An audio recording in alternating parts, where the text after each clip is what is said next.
Olá novamente. No último vídeo estivemos a falar de isometrias.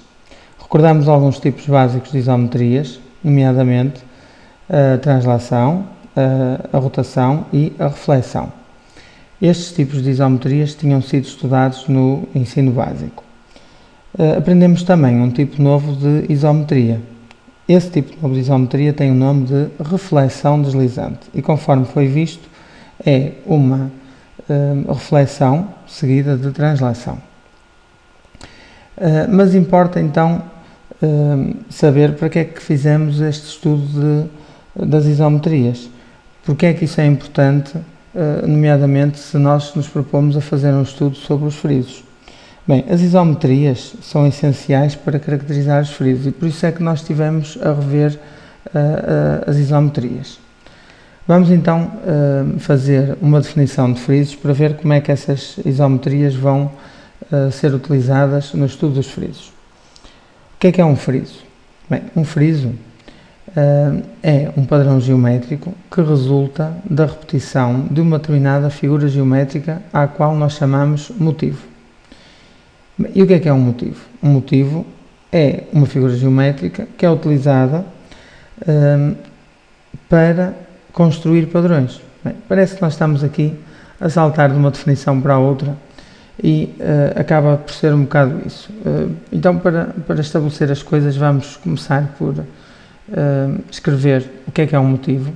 Portanto, é uma figura geométrica que vai servir de base para construir um padrão geométrico e vamos ver alguns exemplos para percebermos melhor como é que pode ser definido um motivo. Portanto, exemplo 1.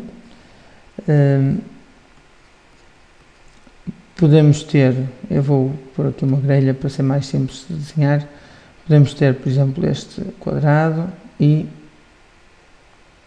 até podia ficar assim.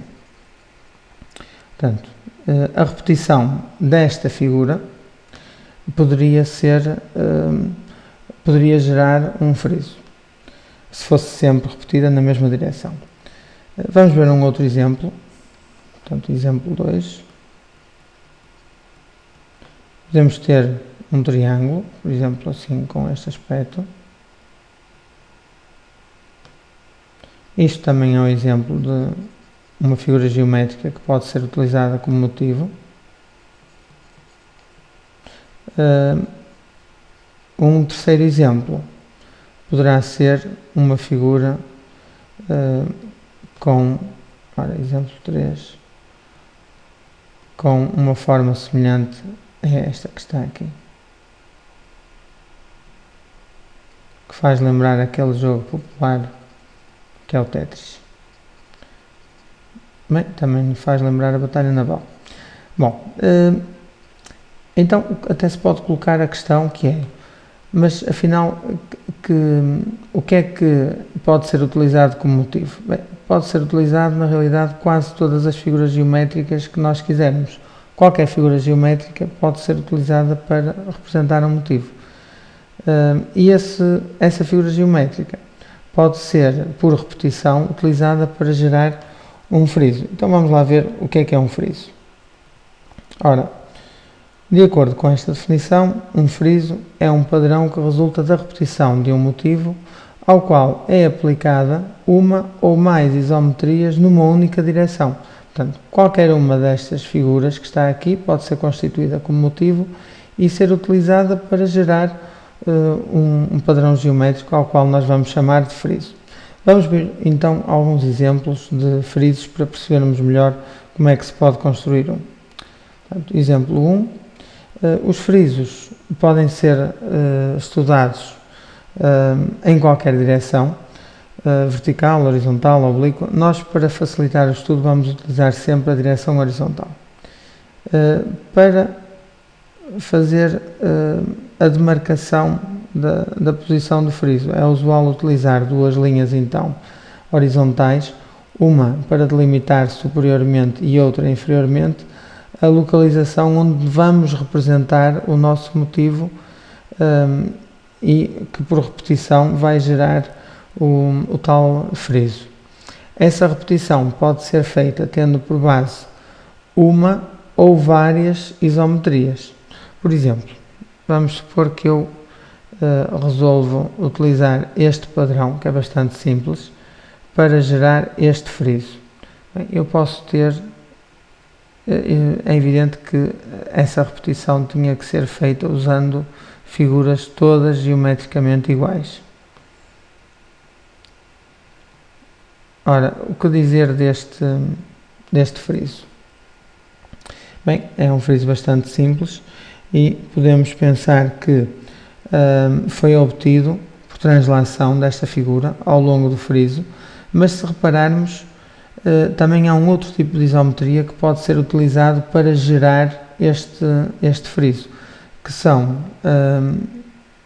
que é a isometria de reflexão vertical, neste caso. Reparem, qualquer uma destas linhas verticais que eu estou a utilizar, que eu estou a representar aqui, pode ser entendida como sendo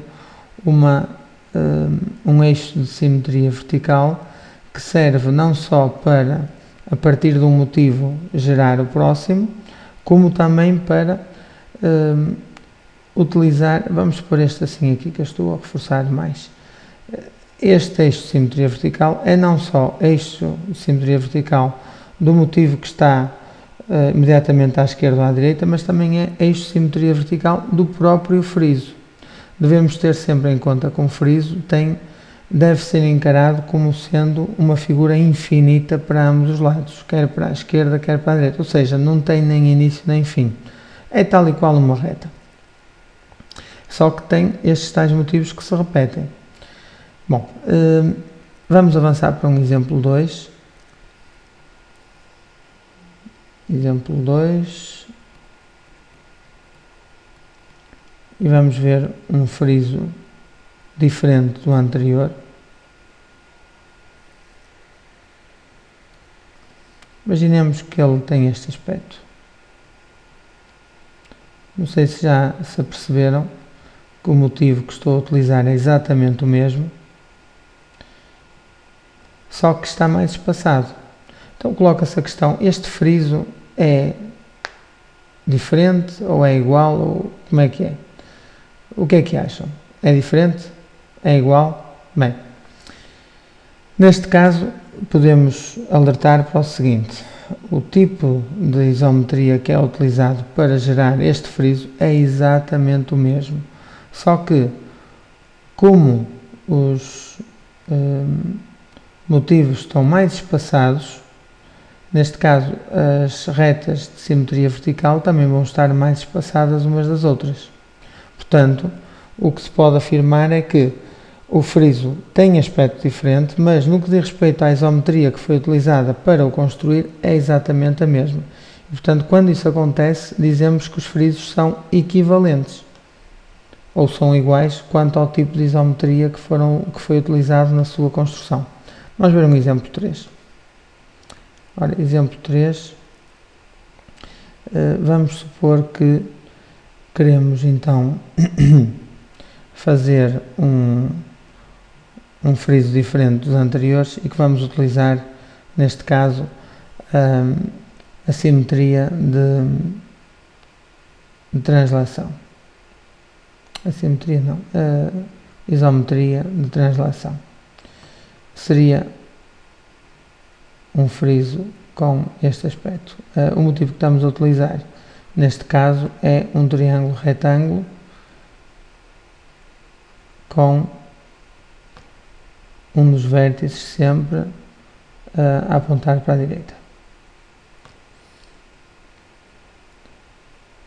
Bem, podemos então observar que este friso é diferente dos anteriores, porque neste caso não há nenhuma reta vertical que eu possa colocar ao longo do friso que sirva para,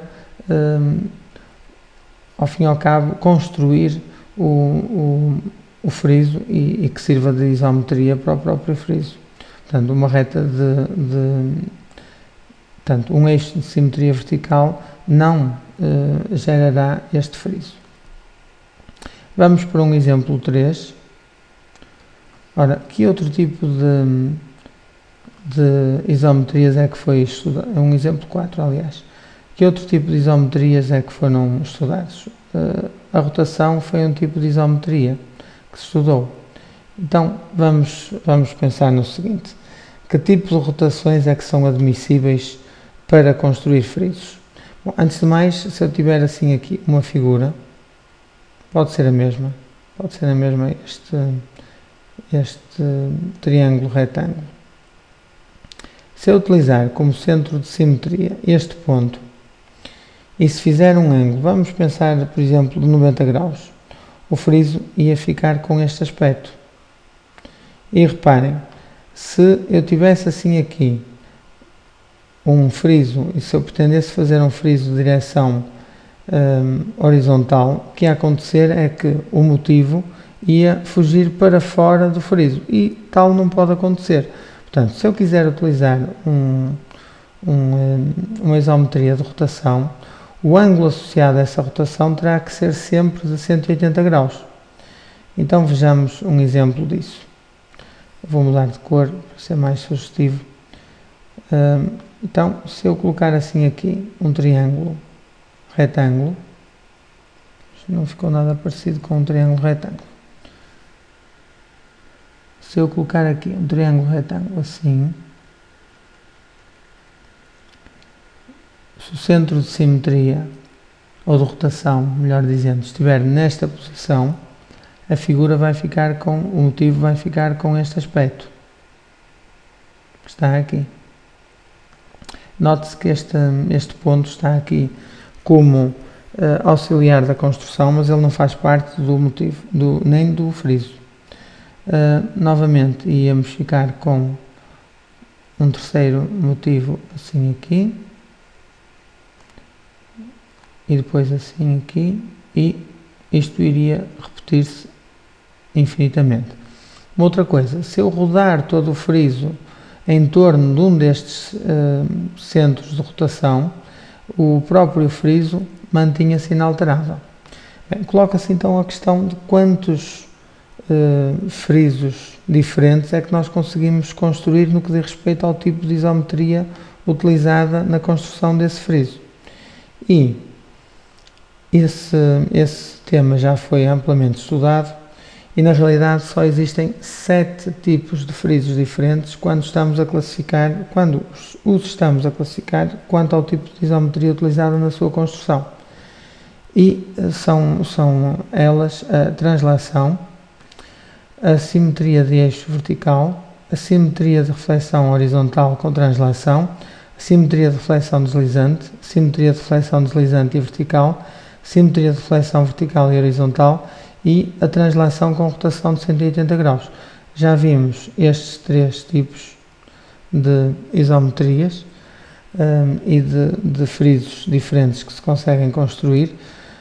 No próximo vídeo vamos ver as restantes. Para tal, vamos utilizar um motivo que seja suficientemente sugestivo para conseguirmos construir 7 tipos diferentes de friso. Até lá, fiquem bem.